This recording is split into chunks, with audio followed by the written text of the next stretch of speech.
Good evening, good evening.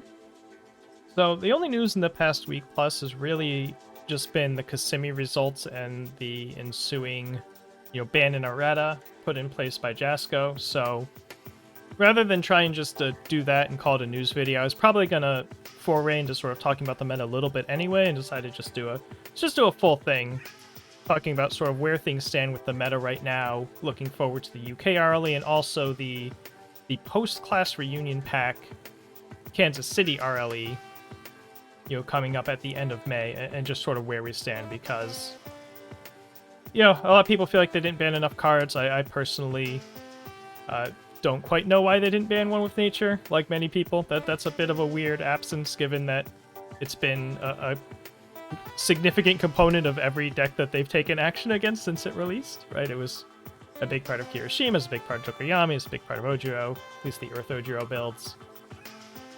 But, nonetheless, the meta that we're going into now is, not necessarily so straightforward as like, oh, okay, everyone's just going to play Tokoyami now or something. It's a lot more interesting than that. I don't know if I would describe it as healthy on the table, right?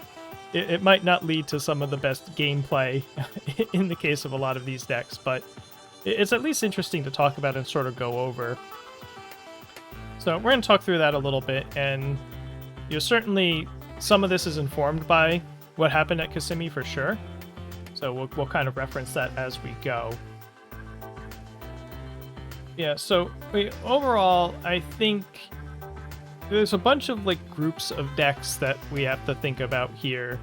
And firstly, there's a few decks that are just really trying to do genuinely degenerate stuff that, in a different era might honestly have been banned on principle, like the moment it was showed up. But this team doesn't seem too interested in banning on principle. They kind of apparently want to see stuff prove itself out, unless it's staying One with Nature. So they're kind of going to be allowed to ride for a little while until, the general public is, sufficiently frustrated by it, right? And they're ruining locals and things like that. So there's that crew. They're sort of the standard aggro stuff that people might initially expect to be really good now, with Ojiro out of the picture, sort of errated to a point where he's not very good. He's still okay. You could play him if you want and, win some matches with him or whatever. Similarly, there's a bunch of people looking for okay, well, what's the next Earth deck? There's a bunch of options for that. There's the three characters with speed reduction on their face that have always been good, and they're probably always going to be good as long as they're legal.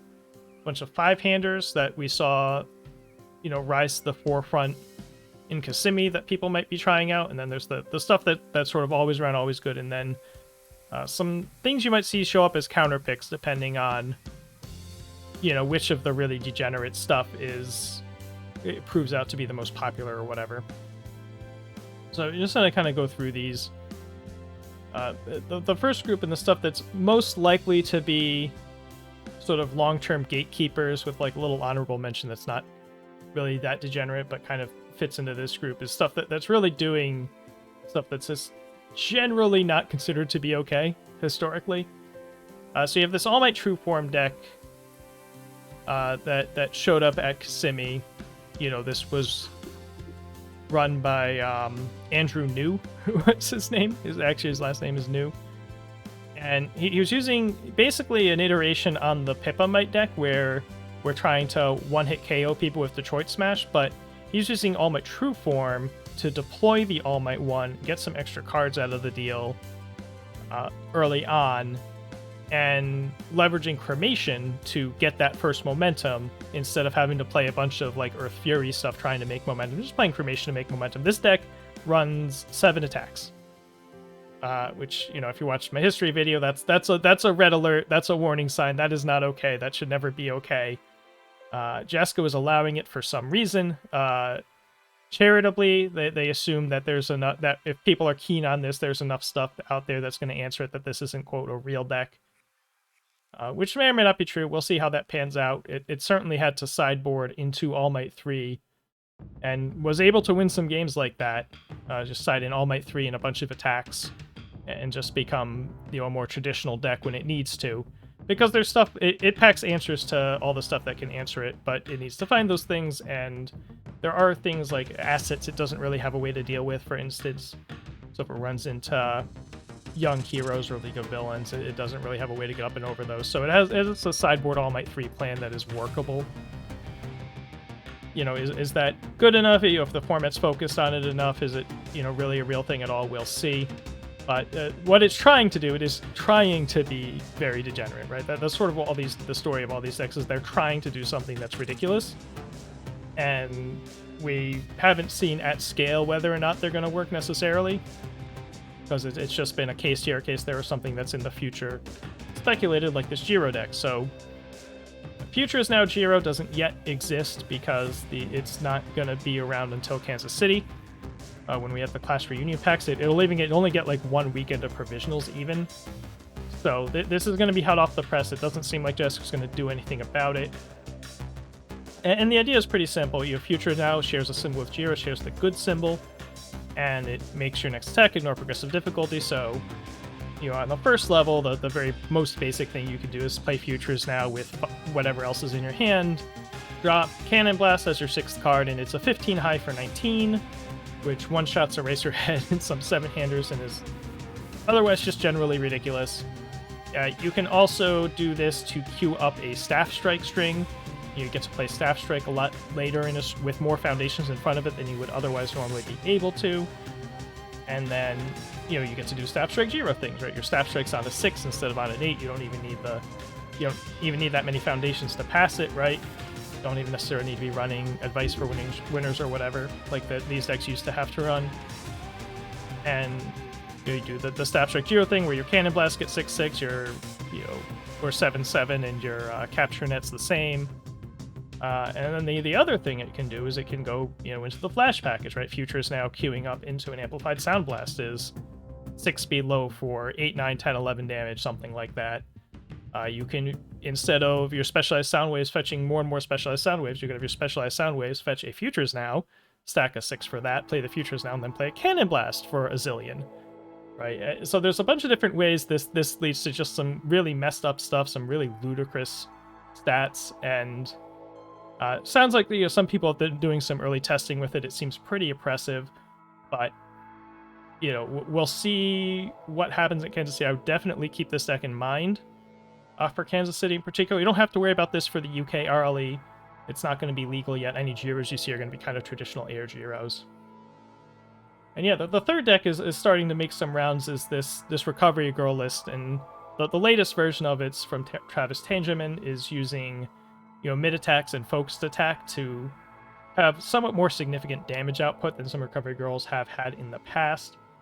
And that it's Recovery Girl, right? It's playing damage reduction. This version is using Excited for Blood, and really trying to recycle that as much as possible. You can trigger it on defense using Blood Transfer, which in Recovery goes a throw, so it always goes to your momentum face up. And just damage soaking, it's just an HP tank. You know, Travis was saying there was a game against an Ojiro where he took 80 damage. That's after damage reduction, still lived and won the game, right? You will in some cases, if you're not blowing it up in one turn, you might have to deal 100 damage to this deck to kill it, which is obviously insane and not okay, and not really healthy at all. But, you know, again, we've seen Recovery Girl show up like twice, right? Once at the HLC, once in Kissimmee. Mark Tyner played it in Oceania, maybe a different list. But so far as we know, that deck only really loses when it gets blasted on 2, or if someone turns the character off. And, you know, that's not a dynamic that you want, but, you know, for now, you know, again, Jessica's going to let it ride until it does stuff at scale, I guess.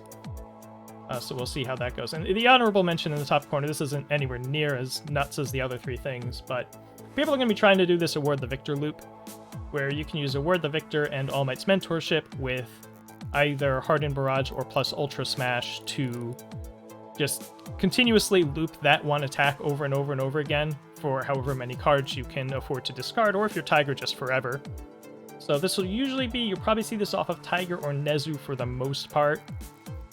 They sort of lend the most to this combination. So if you see a Tiger or Nezu off the All symbol, keep this in mind. If Award the Victor's not on the table yet, you sort of don't have to worry too much about it, but they can capture net it into play, so you're never really completely safe. So you probably at least always have a high block. The plus Ultra Smash, if you can out-destroy them and get your foundations equal to theirs, then they can't do the plus Ultra Smash loop anymore. So at the very least, you need to pretty much always be ready to block some Hardened Barrages or otherwise disrupt the combo. Forcing Surrender just blows it right out. So it needs to have All Might Mentorship in the card roll, but yeah, you keep that in mind, be aware of what that is, because you may run into it. So, you know, these three are kind of the most gatekeepery. These are the decks that are the most like your normal deck might just have no shot against one or two or all three of these. Right, so you definitely want to keep those in mind. We don't really know if any of these are going to turn into bandwagon flavor of the month decks, but any of them could. And, you know, if one does, it will presumably get banned at some point, but only after it's completely ruined an event. Is the way it sounds like Jessica wants to do things. So, you know, keep those in mind for sure. And then on to more normal stuff. Certainly, you know, we're going to see a bunch of people who were playing Ojiro who just really want to play aggressive decks, going back to sort of what used to be the second tier aggro decks. You know, Tokuyami, that kind of went away because he was perceived to have a bad Ojiro matchup. You know, Dabi, people are gonna go to. We've seen some Innsmiths floating around and some. Yeah, Innsmith, very much like Deku 2's, who's just on the next slide, but it's the same story. Can really slam you on 2 when he gets the good hand. And at least in the UK, we'll probably still see some air Jiros. Ready, Get, Set, Go was banned, so I don't know if we're going to see as many of like the maximum greed. We definitely want to turn to you or bust Jiros. Might be some of the more traditional mid-rangey ones. That could just be Beyond Copium. But Home Run Comet Jiro, I guess to say, is presumably still going to be a thing. Even at Kansas City, you might still see some of those. Though I think if you're going to play Jiro at Kansas City and you're not playing Futures now, you're probably nuts. But yeah, she'll still be around and about. So, you know, Tokuyami in particular is going to have one with nature to concern yourself with.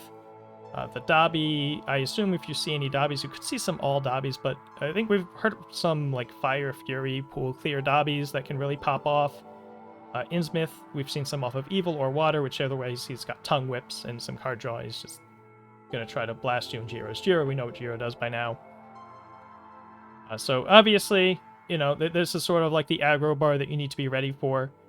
It's not a foregone conclusion that Tokuyami is necessarily going to be the best one or the maximum killer.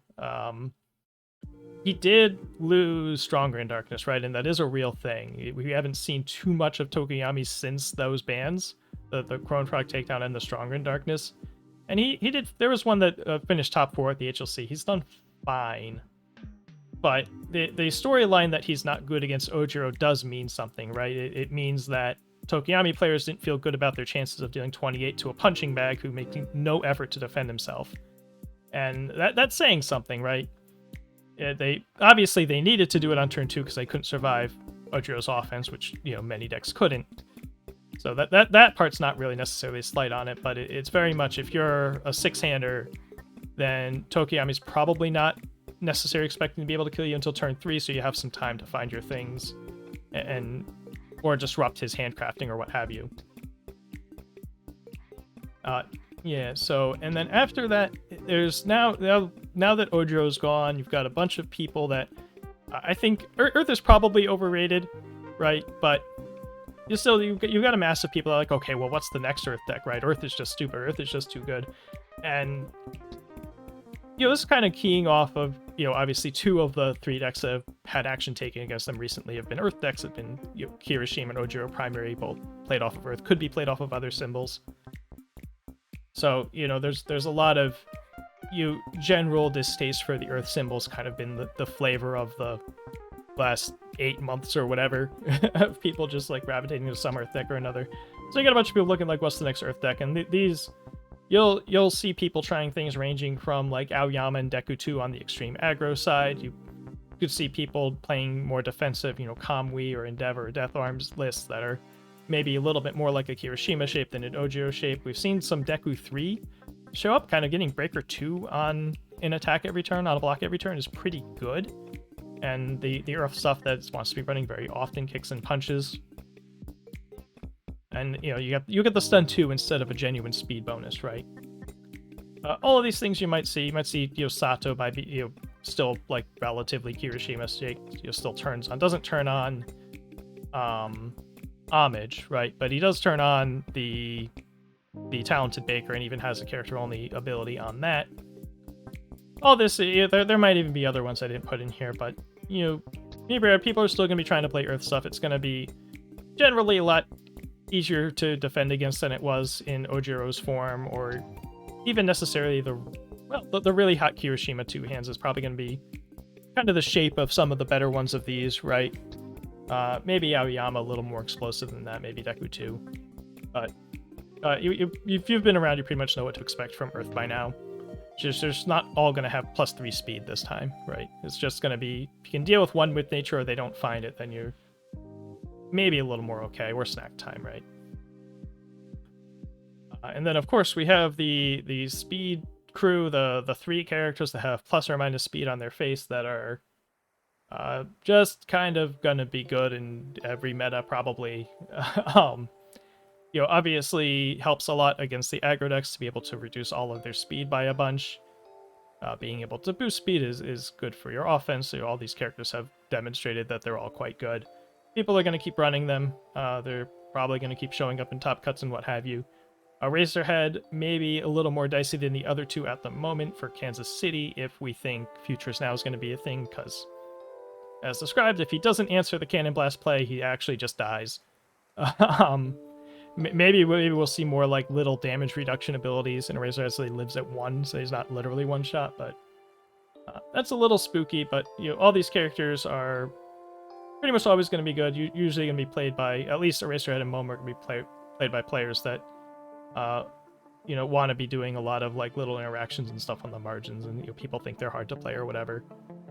Midnight, not quite as tough to play, can be a little more explosive than the other 2, but still, gets to do the thing where, Dark Shadow Ruin gets -4, -5 speed or whatever. Yeah, nothing much to say. We know these characters are good. They're still going to be around. But a little more new, something we saw a bunch of Kasimi, was people going to 5-handers as a way to fight against the expected wave of Ojiros, and largely having success, right? The 5-hand size health pool against a deck that is built, the Earth Ojiro that was built to just kind of sell out aggro all the time, couldn't necessarily climb the 4th kind Ochako Nomu health pools, and then wasn't ready to defend itself, and their offenses are all good enough. Mineta, not really the same shape as the other 3, but also a 5-hander people play to try to counter aggro stuff, and outside of the Degenerate stuff, right, the expectation is that this is going to continue to be an aggro one with nature meta. We'll see if that holds true or not. It's probably going to be that Degenerate nonsense meta, realistically, and then whatever shakes out to fight against those stuff. But Ochako certainly won the Kasimi RLE. 4th kind Vile Season kind of does everything 4th kind has ever wanted, and he's gotten a lot of other stuff since then. There are a couple different 4th kind lists showing up in Kasimi. Nomu's still Nomu, Mineta's still Mineta. All these still, perfectly valid choices if you're worrying about, Tokiyami Dabi. You're trying to defend those and try to blow them up, especially with their 7-hand size health. And, it'd be a little bit harder for the Degenerate stuff that's making giant attacks. They have to be that much more gianter, right? If they want to take down some of these. And then after that, it's sort of the general pile of stuff. There are characters like All Might 3, Asui, Uraka 1, Shigaraki 3, Toga. They're just kind of good. We know they're good. I toss up Ara in here is getting a little more attention lately, but doesn't really belong in this class, but I wanted to put a 6-1 on the slide. But yeah, it's characters that are just good. Toga, post May 1st, is going to have some death, dreaming of the reward options. Maybe with Alleyway Ambush, you might start to see some people trying to do that. I know there are also some life builds that are using Stalking or Prey to go fetch Zero Gravity Lift or other face-up momentum things, Blood Transfer, Electro Stomp, things like that. So, all these, for the most part, known quantities. Stuff that, in a meta where there's no obvious gatekeeper, there's no, what's your Ojiro 2 matchup, or, what's your Kirishima matchup, or, you know, well, what's your Chaos Tokuyami matchup for some of the later nationals before he got hit with some hammers. When you don't have those sort of clear and obvious bars that are just shooting down decks left and right, then people start to play, you know, you'll see more stuff like this show up, and, you know, not only good stuff, but also just, you know, random decks we'll get to later. You might also, people are paying enough attention to those three, particularly One Punch and to some extent the Jiro, you might start to see people playing or sideboarding decks that are sort of counter picks.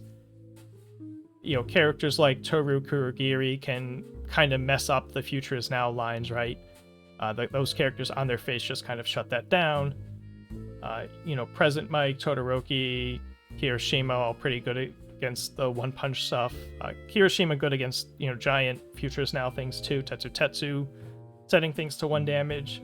So you might, you know, we saw Todoroki show up to counter Student of the Art, and then he just incidentally was good against the One Punch deck, and still lost the All Might 3 version of that list, but it was still a valid character that you can play if you just want to, like, make sure that deck doesn't blow you up very easily. So, you know, all those things you might see show up more than they have previously. Even Kirishima too, even though, yeah, he's nerfed, even though, like, he's not going to be the Earth Inheritor, he's not going to play all those Earth cards and do what he was doing before, probably. Probably a different shaped list, but, you know, he can still stack up a bunch of homages and find his damage and figure it out. He's just going to have to, his deck is going to have to solve his offense just a little bit more than it did when it was completely free. And then, yeah, as mentioned, you're always going to have your random stuff, but in a meta like this, you're probably going to have a little bit more of the random stuff than you did before, because there's no one boogeyman. There's no, like, you know, oh, I tested against Ojiro and just wasn't good enough. No, or I tested against Hiroshima and just wasn't good enough. So whatever pet deck, whatever people have been working on, you know, some stuff's had, like, Compresses had some chatter. We saw a Bakugo 1 top cut with a crazy 80 card list. And All Might 2 made top cuts, so some people might be looking at them. Some newer characters, you know, Ball Might's going to be entering the picture here soon. You know, some set 4 characters that haven't necessarily shown up at events yet, that sort of thing. You can't really prepare for this stuff, but it is going to be a part of the metagame, at least initially, until, you know, the bandwagon decides on, you know, what's the next deck that's going to be 10 to 15% of every field until it gets banned out or whatever, right? Yeah, that should just about do it. No idea how long this was, but just wanted to go through the meta, because I was thinking about talking about like a 5-minute addendum to a news video, but it was kind of going to be a bit longer than that, so I just wanted to talk about it. Kind of pretty worried about some of the Degenerate stuff. Who knows which is going to be the worst? I could see a world where, you know, all 3 of them end up having to be banned over the course of time, and possibly they mess up events sort of in sequence, and we go a really long time before we have anything we could call a healthy meta. That's kind of the risk that Jasko's taking by taking this stance where they seemingly want to see something be, like, provably really bad before they want to hit it. Aside from whatever made them pick out Ready, Get, Set, Go, which, you know, is a card you could ban at any time, right? But it is a little strange that's the one principal ban they do, and they leave a couple others on the table. But yeah, wraps up. Hope this was helpful. Hope, you know, probably not saying too much that people don't already know, but it's good to give it an overview, because I think a lot of people are reacting to the ban list maybe being short a card or two by saying, oh, it's just going to be this, oh, it's just going to be that. It's probably not that simple. We don't really know what it's going to be. If I had to bet, I would say the Future Jiro is probably the scariest thing on the list, but I could be wrong. Like, it could be Davi, it could still be Tokuyami, who knows? It could be that, you know, one of the speed redux, the Momo, where something can build a Momo that's good enough at answering all of the above that she ends up being the best deck, or what have you. So we don't really know what's going to happen. There's probably, chances are something's going to be ludicrously toxic, but we don't really know. So, you know, we'll see how it shakes out. But yeah, you have fun as best you can at your upcoming provisionals and regionals and what have you. And yeah, until next time, have a good night.